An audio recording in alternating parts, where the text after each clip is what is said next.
चलिए यहाँ पर कुछ स्थानीय नाम देखेंगे। क्या देखेंगे? जो पहले छोड़े थे अगले क्लास में, अगले की पिछले पिछले क्लास में, पिछले क्लास में जो छुटा था उसके से कंटिन्यू करें। ये बहुत VVI है, इंपॉर्टेंट, इसको याद कर लीजिएगा।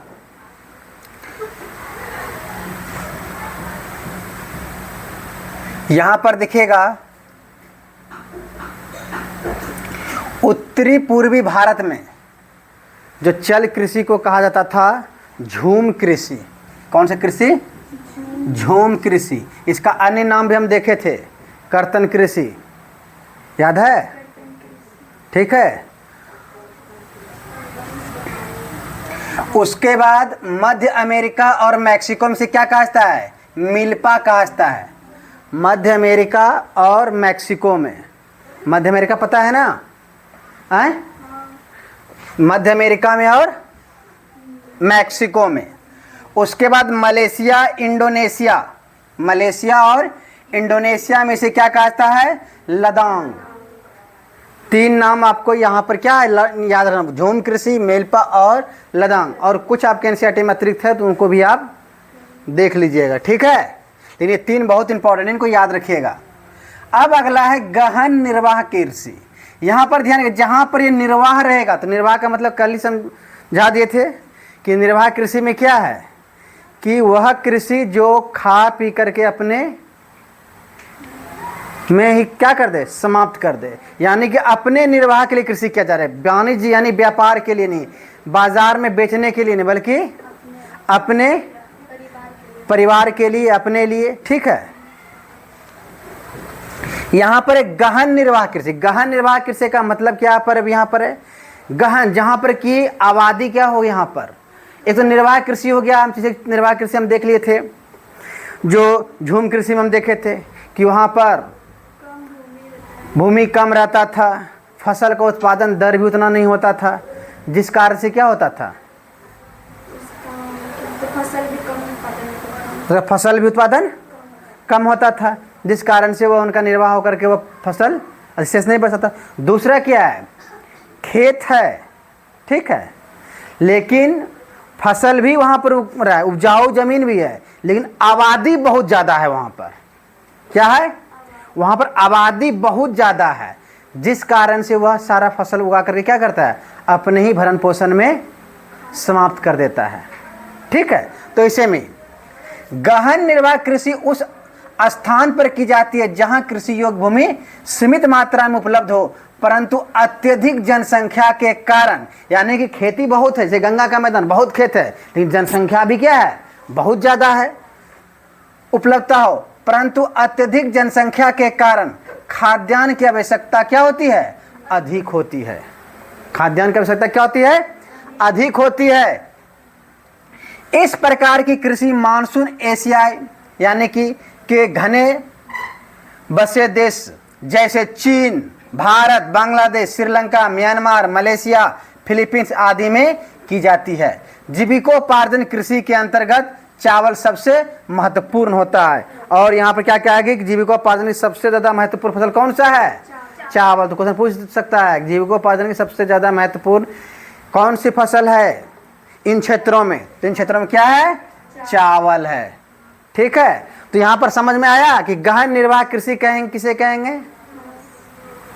एक वहाँ पर निर्वाह कृषि में दो बताए थे ना, दो बताए थे, दो में से ये जो है ये गहन निर्वाह कृषि। गहन निर्वाह कृषि में मतलब हो गया आबादी आपकी क्या होगी, ज़्यादा होगी, लेकिन वहाँ पर खेती भी होगा, लेकिन विस्तृत भूमि भी होगा, लेकिन आबादी ज़्यादा रहने के कारण वह सारा यानी कि इतना ही उपज हो पाता है जिससे कि वह अपने भरण पोषण में ही समाप्त हो जाता है।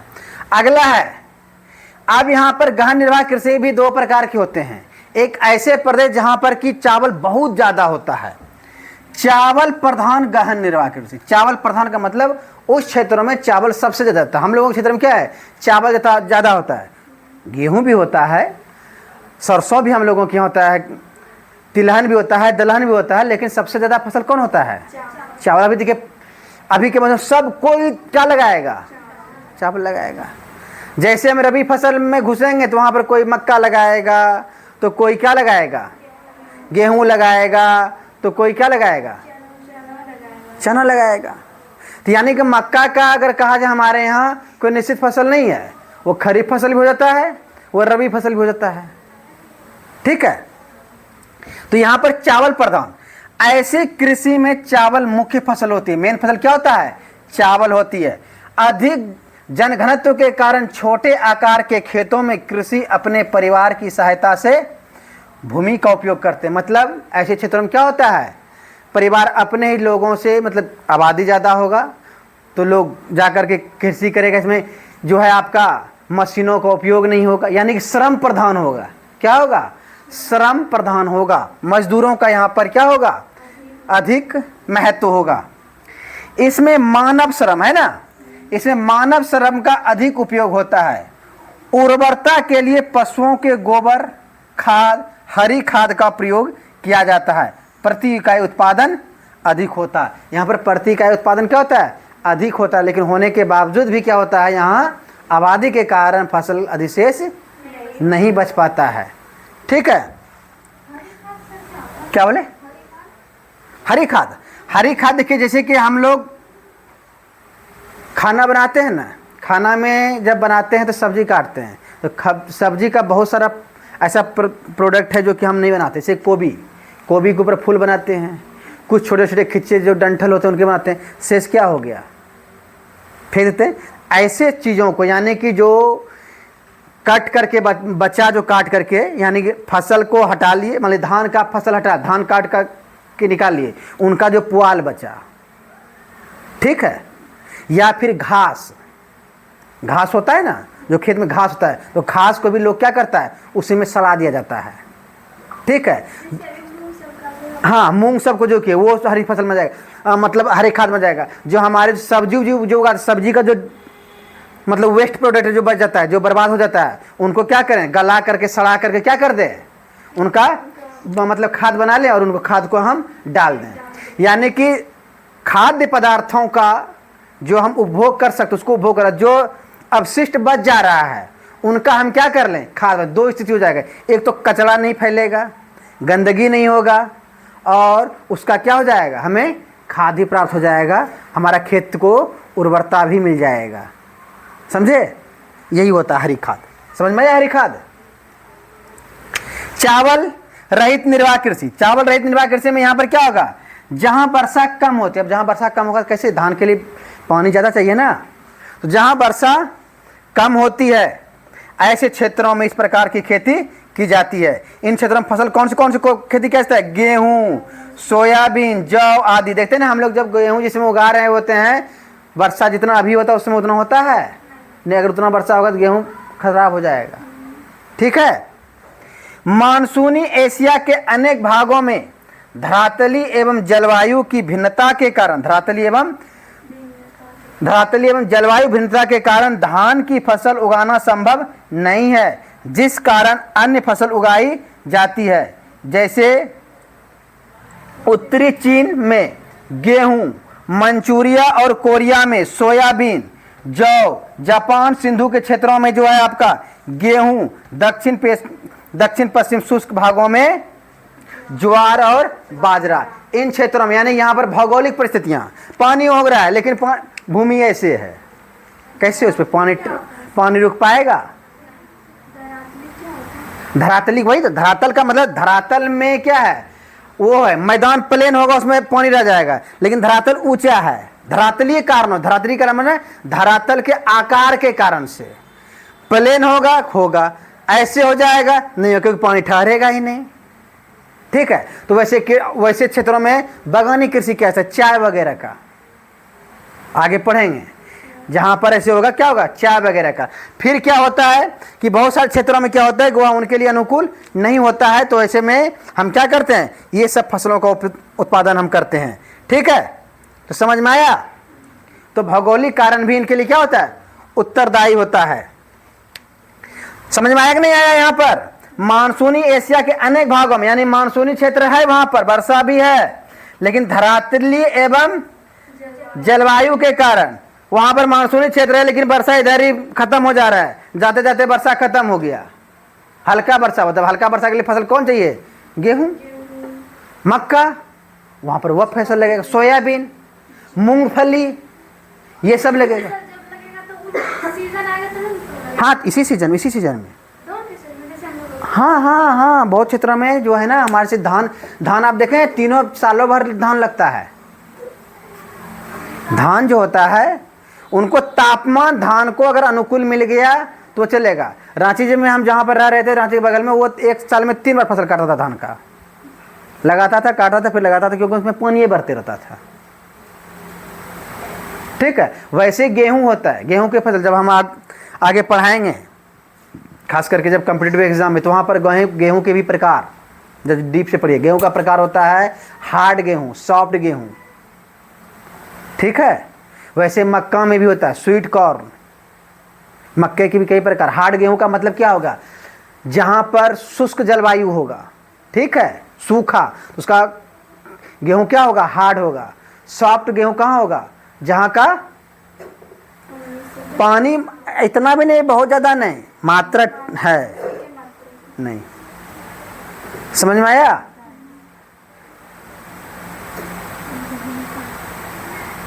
मिल रहा है।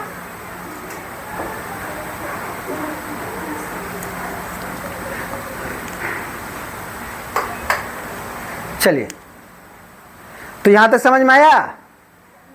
यहां तक समझ में आया कि नहीं आया? तो आगे पढ़ेंगे जब, तो और भी डीप से पढ़ेंगे। अब यहां पर निर्वाह कृषि की निम्न विशेषताएं क्या क्या, इस कृषि की विशेषताएं क्या है? पहला विशेषता क्या होगा? खेती क्या होगा? छोटे आकार की होगी, क्योंकि भाई आबादी ज़्यादा है, सब आपस में बांट लेगा तो भूमि क्या हो जाएगा? छोटा हो जाएगा। ठीक है। कृषि भूमि पर जनसंख्या का अधिक दबाव होता है, यानी कि दबाव अधिक होगा नहीं होगा? ठीक है। भूमि का अधिकतम या गहनतम उपयोग होता है, अधिक से अधिक भूमि से फसल उगाया जाता है। मतलब भूमि यहाँ पर खाली आपको देखने को नहीं मिलेगा। एक फसल लगा, दूसरा फसल लगा, दूसरा फसल लगा, तीसरा फसल लगा, तीसरा हुआ तो चौथा लगा, समझे? मतलब ऐसे में क्या होता है कि गहन कृषि जो है आपको जो यहाँ पर होगा, मतलब निर्वाह कृषि में यहाँ पर भूमि का उपयोग बहुत ज़्यादा होगा। जैसे एक साल में बहुत सारे फसल, हाँ। मतलब आप खास करके देखते होंगे जो सब्जी वगैरह उगाता है, एक हटाया दूसरा लगा, दूसरा हटाया तीसरा, तीसरा हुआ चौथा लगा। ठीक है। तो इस प्रकार से मतलब उनका भूमि कभी खाली नहीं, यानी खेती का बहुत ज़्यादा उपयोग किया जाता है। और ऐसे में अगर रसायन का उपयोग करेगा तो क्या होगा? खेत बर्बाद होगा नहीं होगा? इसलिए यहाँ पर प्राकृतिक खाद पर ज़्यादा ध्यान दिया जाता है, गोबर खाद, हरे खाद। ठीक है। बहुत सारे, एक होता है ढैंचा होता है, जानते होंगे, वो ढैंचा को उसको भी ना लगाता है, उसको ढैंचा को काट कर उसमें दे देते हैं, वो हरी खाद में आता है। वो क्या करेगा? मतलब बहुत भूमि को क्या करता है? उर्वर बनाता है। यानी कि रसायन खाद से यहाँ पर क्या होगा? बचेगा। ठीक है। अगला है विस्तृत वाणिज्य अनाज कृषि। विस्तृत वाणिज्य अनाज कृषि। अब क्षेत्र देखिए इसका, मध्य अक्षांशों के आंतरिक अर्ध शुष्क प्रदेशों में। क्या है? अर्ध शुष्क का मतलब क्या हुआ? न ज्यादा वर्षा न एकदम कम वर्षा, बीच वाला अर्ध शुष्क अवस्था। समझे? शुष्क है लेकिन उतनी भी शुष्क नहीं है। तो ये कहां पर? ऐसे जगहों ये में कौन सा पद? वाणिज्य। फिर यहां पर ध्यान रखिएगा, वाणिज्य का मतलब ही हो जाए क्या? यहां पर आर्थिक, यानी यहां धन प्राप्त करने के लिए होगा। तो धन प्राप्त करने के लिए होगा क्या? यहाँ विस्तृत भूमि होगा, आबादी कम होगा। जब आबादी कम होगा, विस्तृत होगा, तो फसल जब उत्पादन होगा तो अधिशेष बचेगा। कंपेरिजन में, यहाँ के कंपेरिजन में यहाँ पर उत्पादन कम होगा, यहाँ पर उत्पादन कम होगा, लेकिन उसके बावजूद अधिशेष बचा रहे, क्योंकि यहाँ पर जनसंख्या का बोझ उस भूमि पर है ही नहीं। ठीक है।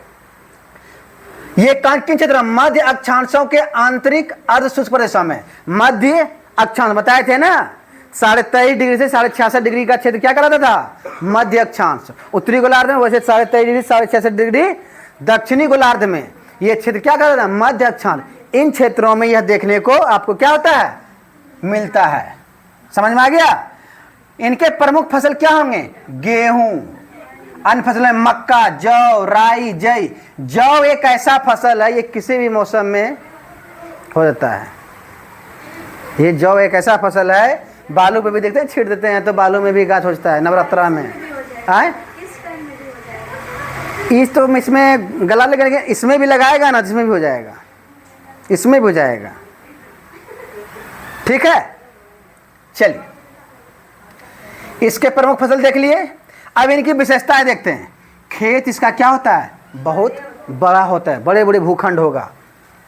खेत जोतने से लेकर काटने तक सारा काम कौन करता है, मशीन करता है। इसे बोलते हैं कंबाइन क्रू। कंबाइन क्रू का मतलब होता है एक ही मशीन है, उसमें फसल काट भी लेगा, तैयारी भी कर देगा, उसका जो है उसका अवशेष जो है उसका भूसा भी बना करके आपको पैक करके मतलब अलग रख देगा। यानी सारा काम एक ही मशीन कर देगा। ये हमारे यहाँ क्या, एक काटता है तो दूसरा थ्रेसर में जाता है, कहता है ना, मतलब काटना भी वही काम करेगा, फसल भी तैयार वही करेगा। ठीक है, क्रू कंबाइन में फसल तो अब लगाने वाला भी, रोपा करने वाला भी मशीन आ गया है। हाँ, रोपा करने वाला, और बहुत फास्ट से होता है। ठीक है, उत्पादन, प्रति एकड़ उत्पादन क्या होता है, यहां ध्यान रखिएगा, कम होता है। यहीं पर लोग कन्फ्यूजन करता है कि वाणिज्यिक फसल होगा, धान ज़्यादा होगा, मशीन सब चीज़ होगा, टेक्नोलॉजी होगा तो फसल यहाँ पर ज़्यादा होगा। नहीं, यहाँ पर प्रति एकड़ भूमि में उपज क्या होता है, कम होता है। लेकिन गहन आबादी नहीं रहने के कारण इनको अधिशेष बच जाता है, अधिशेष हो जाता है। ठीक है, कम जनसंख्या के कारण प्रति व्यक्ति उत्पादन अधिक होता है। मैदान, अब इन क्षेत्रों में दिखेगा, ये खास करके जो एक मैदान होता है घास का मैदान, इसे बोलते हैं क्या, घास का मैदान। कल बताए थे ना कि घास का मैदान क्या होता है, जब हम निम्न अक्षांश जब उच्च अक्षांश की ओर जाते हैं तो फिर धीरे धीरे एक ऐसा क्षेत्र आता है, वह क्षेत्र कौन सा, यही मध्य अक्षांश वाला क्षेत्र, जहाँ पर के देखने को क्या मिलता है हमें, वह मैदान घास होता है। ठीक है, बोलने दीजिए, बोलने दीजिए, कोई बात नहीं, रिकॉर्ड में चलता है। तो घास का मैदान, बोलिए, बोलेंगे नहीं तो फिर समझेंगे कैसे। घास के मैदान, और तो इन क्षेत्रों में क्या होता है, इन क्षेत्रों में ये फसल उगाए जाते हैं। अब इन घास के मैदान को अलग अलग क्षेत्रों में अलग अलग नामों से क्या करते हैं, जाने जाते हैं। ठीक है, अब जैसे कि मध्य अक्षांश में है, कुछ क्षेत्रों में आप देखेंगे मध्य अक्षांश थोड़ा सा ऊपर भी उठ करके है, क्योंकि हम बताए थे कि वहाँ पर कुछ स्थानीय कारण होता है। जो मध्य अक्षांश में जैसा जलवायु चाहिए होता है, वह कुछ आगे पीछे में भी वैसा जलवायु बन जाए। जब जलवायु वैसा हो जाएगा तो वहाँ पर वैसे ही क्या होगा, वनस्पतियाँ वहाँ पर उगेगा, वैसे ही फसल लगेगा वहाँ पर। ठीक है, तो अब यहाँ पर आपको ये भी, ये जैसे VVI है, ये भी VVI है, कहाँ कहाँ पर क्या क्या बोला जाता है, यही याद करके आगे जब जाइएगा कॉम्पिटिटिव एग्जाम में आपको आसान हो जाएगा। जैसे यहाँ पर देखिएगा, यूरेशिया में घास के मैदान को क्या कहा जाता है, स्टेपीज कहा जाता है। यूरेशिया में घास के मैदान को स्टेपीज कहा जाता है। उत्तरी अमेरिका में क्या कहा जाता है, प्रेरीज कहा जाता है। क्या कहा जाता है, प्रेरीज। अर्जेंटीना में इसको क्या कहा जाता है, पंपास। कहीं सा आएगा कहीं जा होगा, ठीक है, पंपास। दक्षिण अफ्रीका में वेल्ड्स, ऑस्ट्रेलिया में डाउन्स, सबसे नीचे में डाउन में ऑस्ट्रेलिया, तो ऑस्ट्रेलिया डाउन्स, ऐसे भी याद रख सकते हैं। ठीक है, न्यूजीलैंड में कैंटरबरी। ठीक है, तो ये क्षेत्र होते हैं।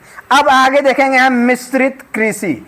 अब मिश्रित कृषि का मतलब यहाँ पर ध्यान देगा, यहाँ पर दोनों प्रकार का कृषि होगा, पशुपालन भी होगा और कौन सा, वाणिज्यिक तो होगा ही होगा, निर्वाह कृषि, यानी कि वहाँ पर दोनों होगा, पशुपालन भी होगा और हम फसल भी उगाएंगे। हम गेहूँ भी उगाएंगे, हम चावल भी उगाएंगे, हम धान भी उगाएंगे। धान चावल दोनों एक ही हुआ, ठीक, हम धान उगाते हैं, चावल उगाते हैं, धान उगाते हैं। तो अब धान भी उगाएंगे, साथ में फसल से हम लोग में होता है ना, 4 गाय रखे हुए हैं, खेत भी है, खेत का धान हम लोग काट के ला लिए, उसका पुआल गाय को खिला दिए, तो इसे हम क्या बोलते हैं, मिश्रित कृषि।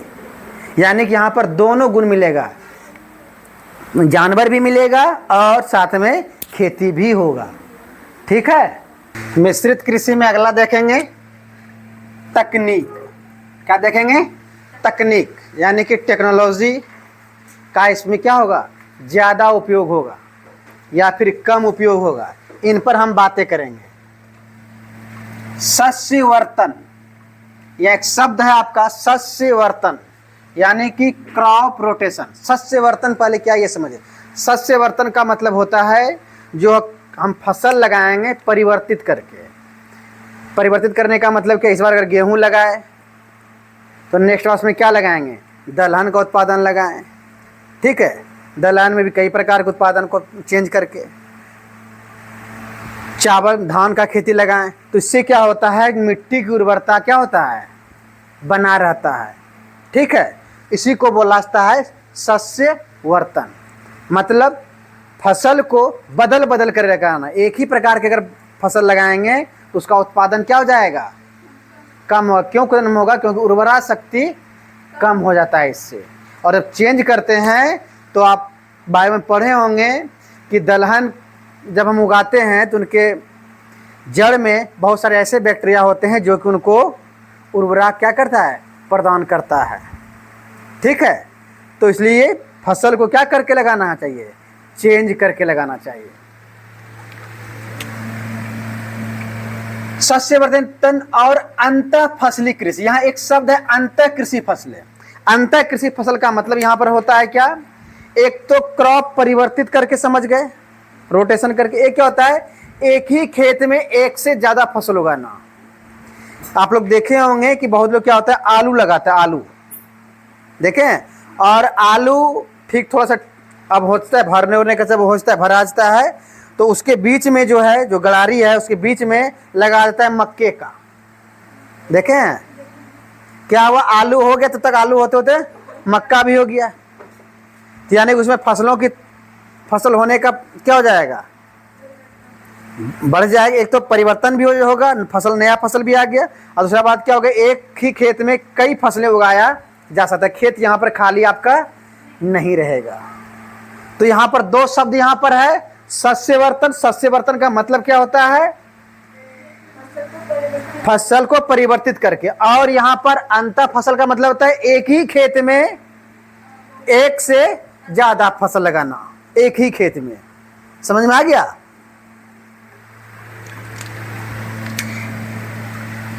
फसली कृषि मृदा की उर्वरता क्या रहती है, बनी रहती है। समझ में, जैसे मूंग लगा दिए, अब मूंग तोड़ लिया, उसके बाद उसका जो है हमें जो उनका जो शेष भाग बचता है, उनका जो डंठल सब पत्तियां सब, वो गल करके क्या बनता है, खाद बन जाता है, सड़ करके बनता है ना। अब यहां पर हम देखेंगे किन किन क्षेत्रों में इसका इस प्रकार के क्या होते हैं, कृषि होता है। किस प्रकार कृषि, मिश्रित कृषि, जहां पर पशुपालन भी हो और आप हाँ वाणिज्यक तो होगा ही, उत्पादन ये स्वाभाविक है, फसल क्या होगा, वाणिज्यक होगा, इसमें इनकम की बात होगा, और एक से अधिक फसलें भी यहाँ देखने को मिल रहा है। ठीक है, चारा का उपलब्ध भी हो रहा है वहीं से, पशुपालन में, यानी कि यहाँ पर मिश्रित कृषि हो जा रहा है।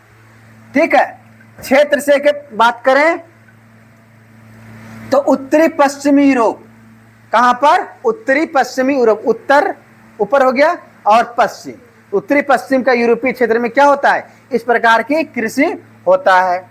उत्तरी अमेरिका में का पूर्वी भाग, उत्तरी अमेरिका कौन सा भाग, पूर्वी भाग में होता है। यूरेशिया बताया, यूरेशिया यूरोप एशिया मिल करके, तो यूरेशिया का जो क्षेत्र है जहां पर आबादी वाले क्षेत्र हैं, जहां पर फसल हो सके उन क्षेत्रों में। ठीक है, क्योंकि अधिक आबादी वहां पर आपका किस क्षेत्र में है, यूरोप में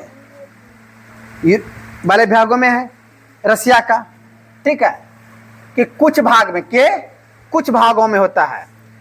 अब अगला है आपका एक नए प्रकार का कृषि है, रोपण कृषि। इसे क्या बोलते हैं, रोपण कृषि। अब रोपण कृषि के अंतर्गत में कौन कौन, पहले इसका इनका इतिहास देख लेते हैं। इसका इतिहास क्या है,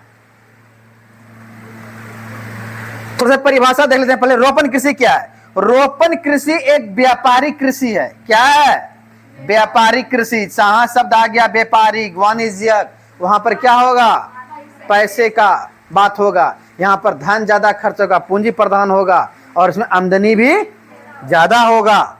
रोपण कृषि एक व्यापारिक कृषि है जिसके अंतर्गत बाजार में बेचने के लिए चाय, कॉफी, कोको, रबड़, कपास, गन्ना, केला, अनानास की खेती इसमें समावेश होती है। ये सारे के सारे क्या हैं, आपके रोपण कृषि के अंतर्गत में आते हैं। कोको क्या होता है? आए कोको नहीं जानते हैं? टॉफी खाए हैं? हाँ, तो भी खाए। जल्दी नाश्ता।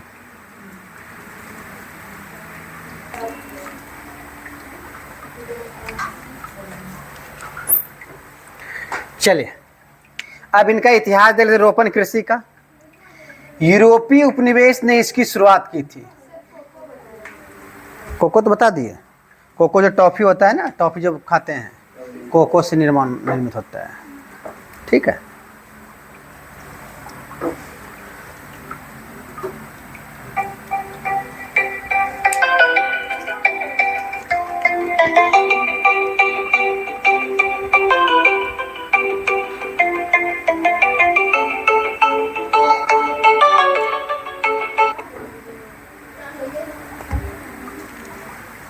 चलिए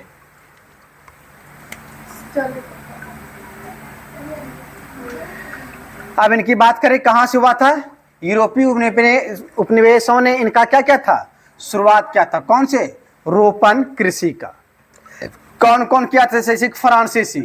पश्चिमी अफ्रीका में कॉफी, कोको, ठीक है, इन सब का उपयोग किया था।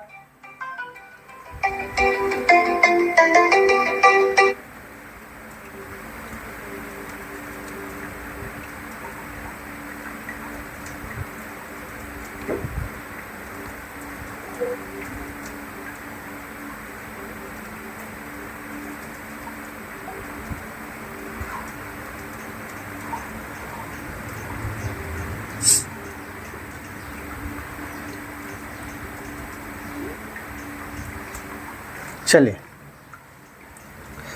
फ्रांस, पश्चिमी अफ्रीका में यानी कॉफी और कोक का।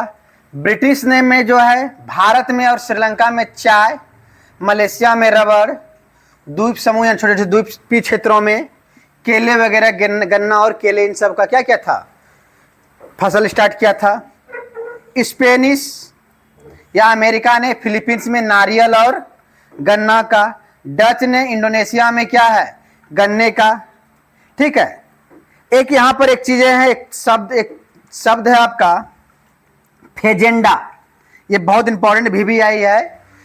ये फेजेंडा क्या है, ब्राजील में कॉफी के बागानों को फेजेंडा कहा जाता है। ब्राजील में जो कॉफी का बागान होता है उसको जो है, चलिए, तो ब्राजील में कॉफी के बागानों क्या कहता है, फेजेंडा। ठीक है, परिभाषा देख लिए कि रोपण कृषि को किसे कहते हैं।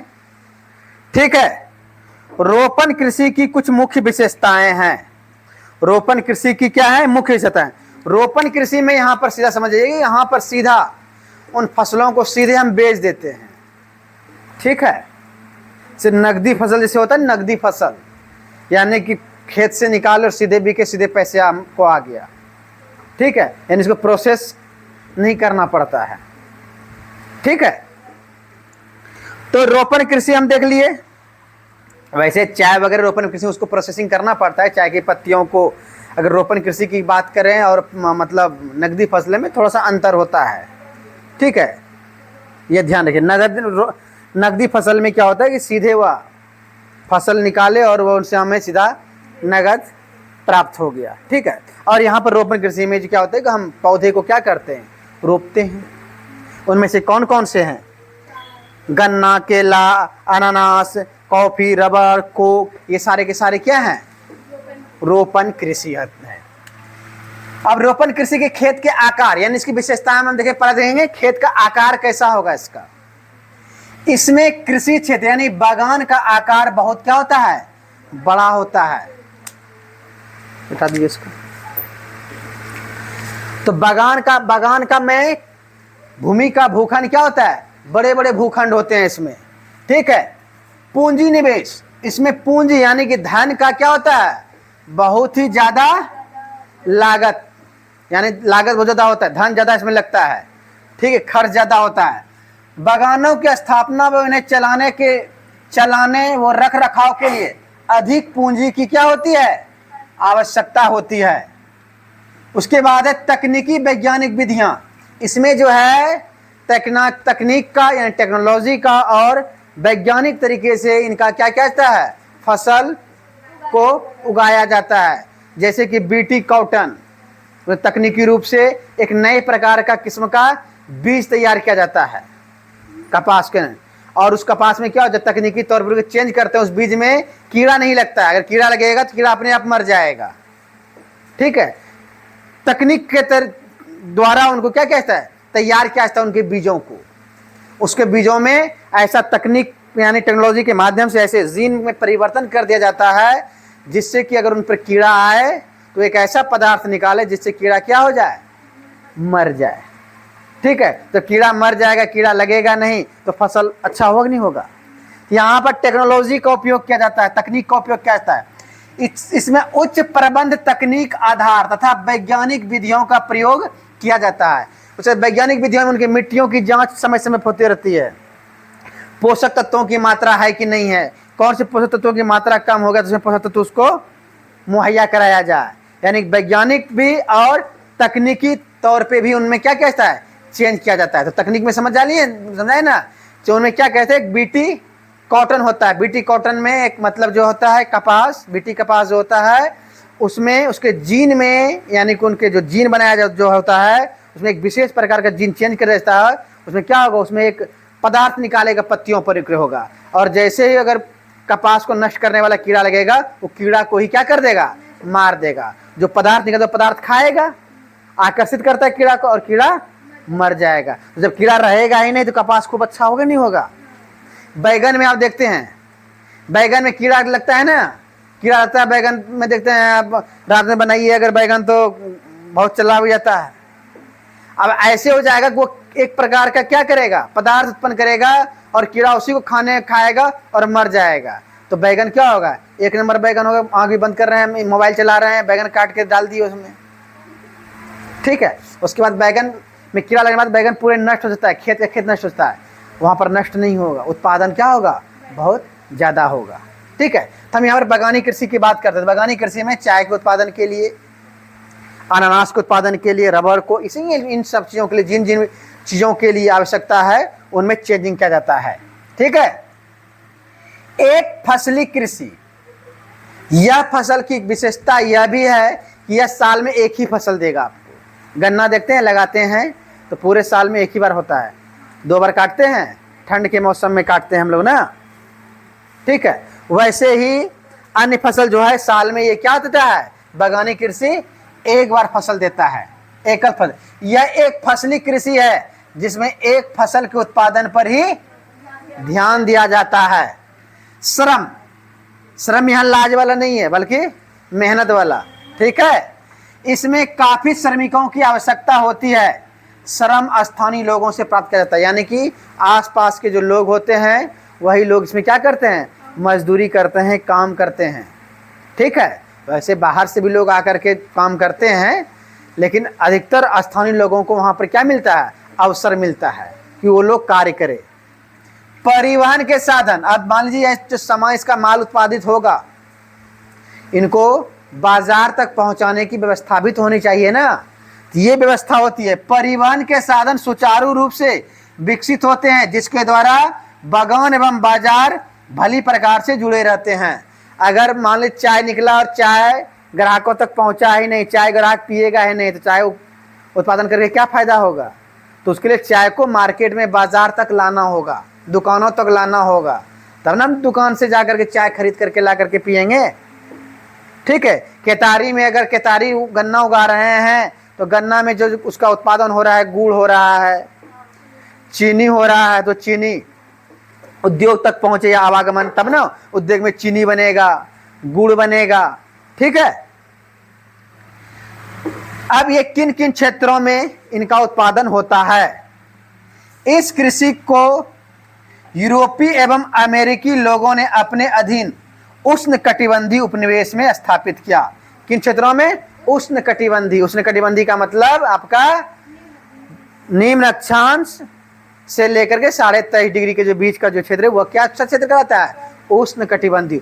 उत्तरी ध्रुव गोलार्ध में भी और दक्षिणी गोलार्ध में भी।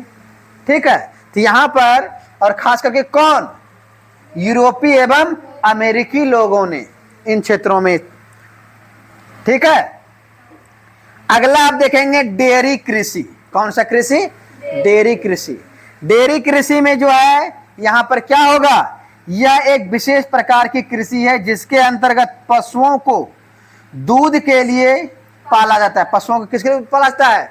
दूध के लिए।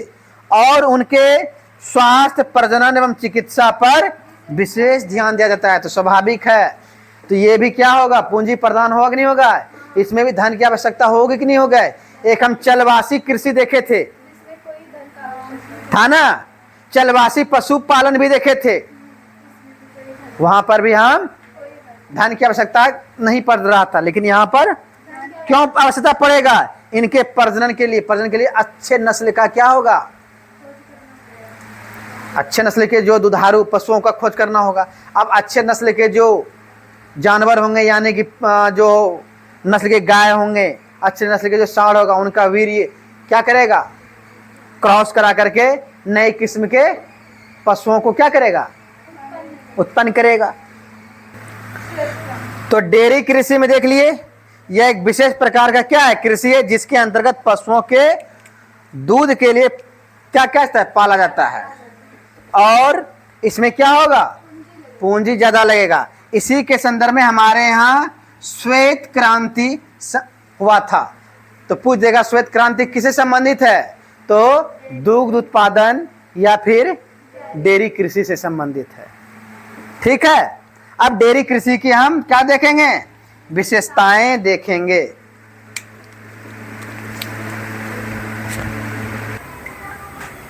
हो गया? चलिए, यहां नहीं दिख रहा है तो देखिए, अब दिखा। डेयरी कृषि की विशेषताएं। डेयरी कृषि की विशेषताएं में क्या होना होगा? यहाँ पर यहाँ पूंजी आपको क्या होगा? बहुत ज्यादा लगेगा। ये भी पूंजी प्रधान कृषि होगा। पशुओं के लिए शेड। शेड का मतलब होता है उनको रखने के लिए, जो हम लोग बोलते हैं, किसे गोहाल बोलते हैं ना। ठीक है, वैसे उसी गोहाल को हम क्या वहाँ क्या बोलते? छप्पर डालते हैं, तो उसे क्या बोलते हैं? शेड। घास संचित करने के भंडार। दूध उत्पादन में अधिक यंत्रों के प्रयोग के लिए पूंजी की अधिक आवश्यकता होती है। इन सब चीज़ों के लिए क्या चाहिए? पूंजी के लिए पूंजी अधिक आवश्यकता है। पहले भी देख चुके हैं। इसमें श्रम, यानी कि श्रम की भी आवश्यकता होती है। दुग्ध मतलब दूध उत्पादन, दूध दुना।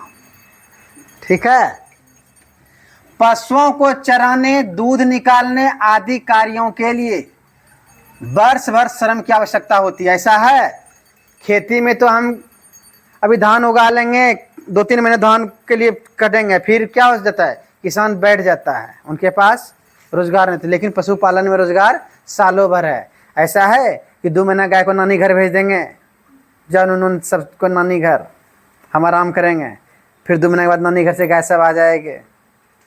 यहाँ पर क्या होगा? सालों भर, यहाँ पर सालों भर रोजगार मिलेगा। यहाँ पर सालों भर जो है श्रम की आवश्यकता यहाँ पर होती है। ठीक है, और जब सालों भर होगा तो उसमें क्या होगा? पूंजी लगेगा नहीं लगेगा? पूंजी लगेगा ना मजदूरी देने के लिए। नगरीय और औद्योगिक क्षेत्रों में विकसित यातायात के साधन का उपयोग तथा पशुचारीकरण की सुविधा उपलब्ध होने के कारण इन केंद्रों के निकट स्थापित की जाती है। मतलब डेयरी उद्योग कहाँ लगाया जाएगा? जहाँ पर पशु चराने के लिए, यानी पशु के घास की क्या हो? उत्तम व्यवस्था हो, यातायात का साधन हो। मान लीजिए हम दूध लिए, बरसात का मौसम है, चारों साइड नदी है, नदी में पानी भर गया, पुल नहीं रहता, अभी दूध कितना खाएगा लोग? दूध क्या हो जाएगा? बर्बाद हो जाएगा। दूध को कहाँ लेकर के जाना है? बाजार तक, मार्केट तक, ताकि दूध का को बेच करके हम क्या ले पाएँ, धन ले पाए, तभी तो हम इनको देंगे, इनको मजदूरी देंगे, है ना। मशीन जो लगाएंगे, टेक्नोलॉजिया, है ना। तो जो टेक्नोलॉजी जो लगाएंगे उनके लिए हमें धन कहाँ से होगा, इन्हीं से। तो ऐसे क्षेत्रों में जहाँ पर क्या हो, पशु चराने के लिए उत्तम व्यवस्था हो, यातायात के साधन हो, अच्छे तकनीक हो, धन हो, तो ऐसे ही क्षेत्रों में हम क्या लगा सकते हैं, डेयरी उद्योग स्थापित कर सकते हैं। बाजार वही बताए, यह नगरीय और औद्योगिक केंद्रों के पास होती है। यह उद्योग कहाँ पर होगा, नगर के आसपास में होती है, क्योंकि ताजे दूध की मांग अधिक होती है। कहाँ पर, नगरों में, क्योंकि नगरों में पशुओं को रखने की व्यवस्था है नहीं, लोग घर में नहीं रखेंगे, देहातों में तो रखते हैं ना, ग्रामीण क्षेत्रों में। हम लोगों के यहाँ देखिए, एक ठो गाय उधर भी है, 2 ठो गाय उधर रखे हुए हैं, लेकिन वहाँ पर है तो नहीं।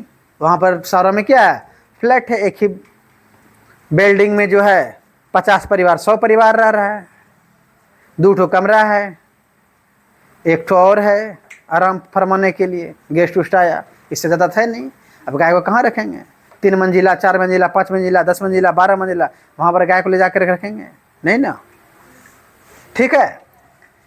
अब यह है कौन, किन किन क्षेत्रों में ऐसे क्षेत्र उनके लिए डेयरी उत्पादन के लिए ज़्यादा उपयोगी है।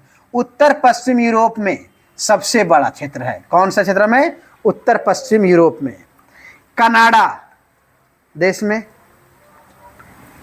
न्यूजीलैंड, दक्षिण पूर्व ऑस्ट्रेलिया और तस्मानिया में।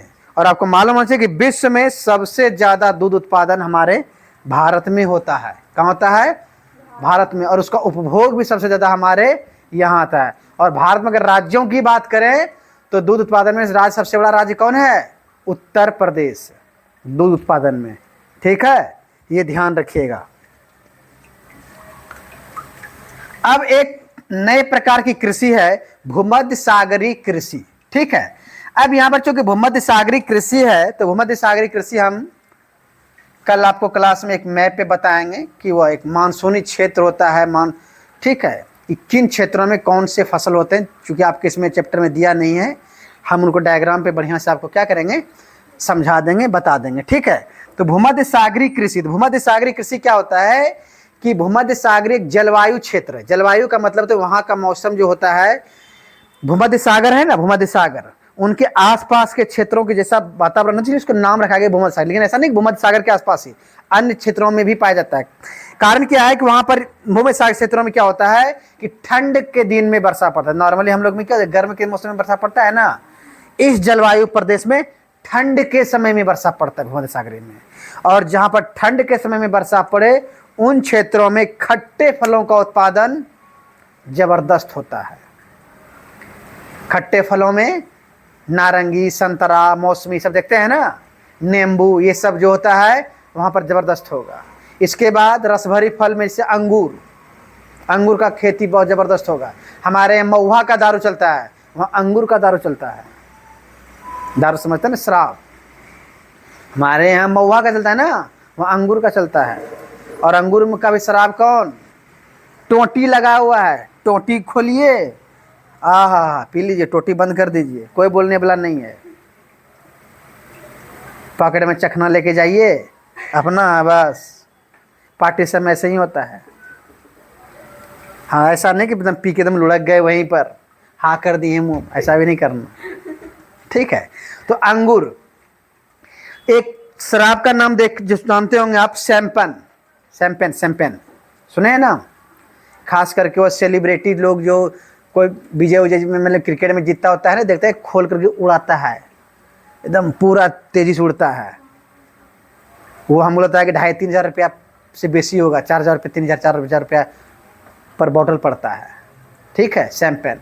ये क्षेत्र, ये जो है आपका फ्रांस का एक ज़िला है, शैंपेन ज़िला, वहीं पर इसी के नाम पे, उनका ज़िले के नाम पे उनका नाम क्या रखा है, शैंपेन।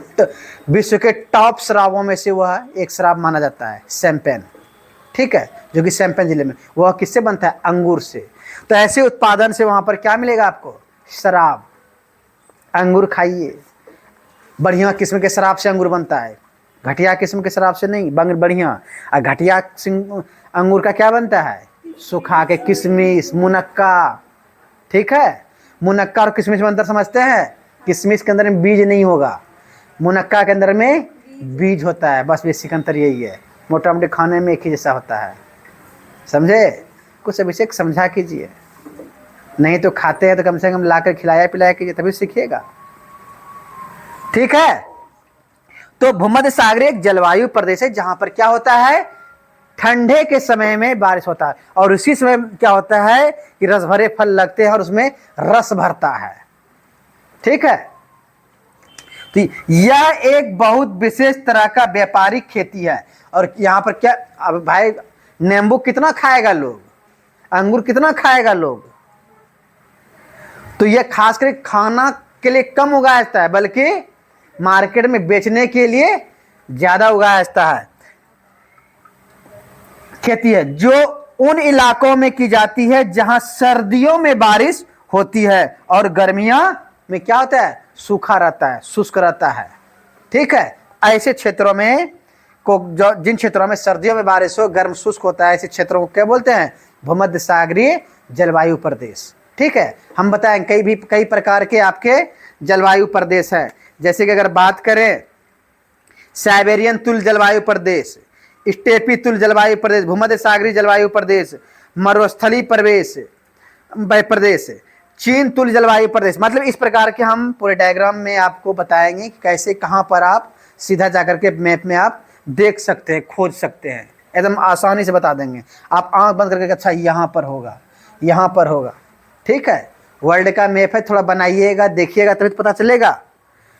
मुख्य क्षेत्र कौन? यूरोप, भूमध्य सागर के किनारे वाले देश जैसे इटली और फ्रांस में, इटली और फ्रांस में, उत्तरी अफ्रीका में ट्यूनीशिया से लेकर अटलांटिक तक।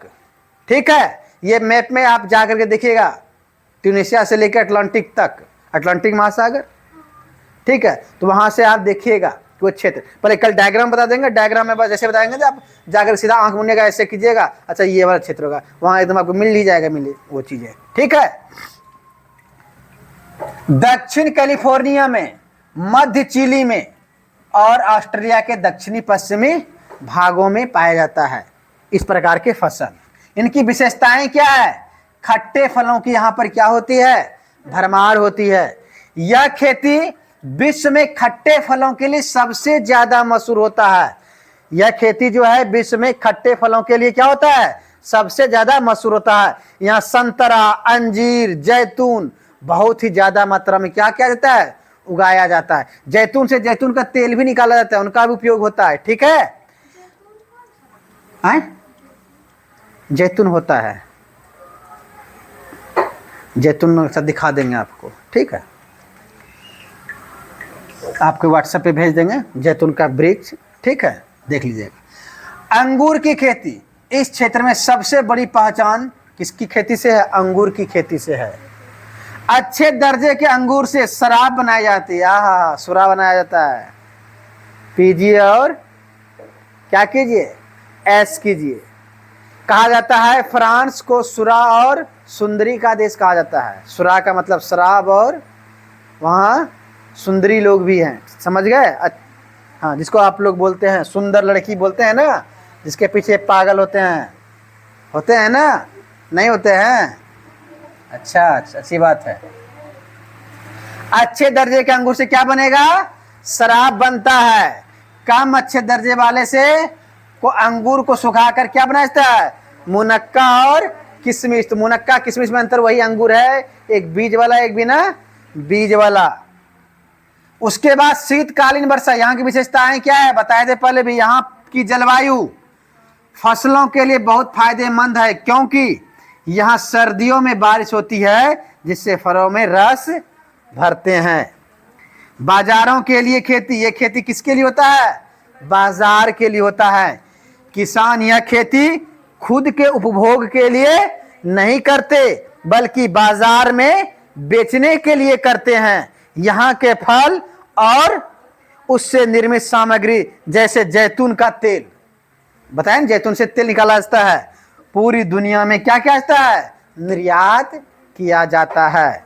कल जो है हम बताएंगे आपको क्या, वो डायग्राम जलवायु प्रदेश समझा देंगे तो और आपका क्या हो जाएगा, क्लियर हो जाएगा। आज यहीं तक, धन्यवाद।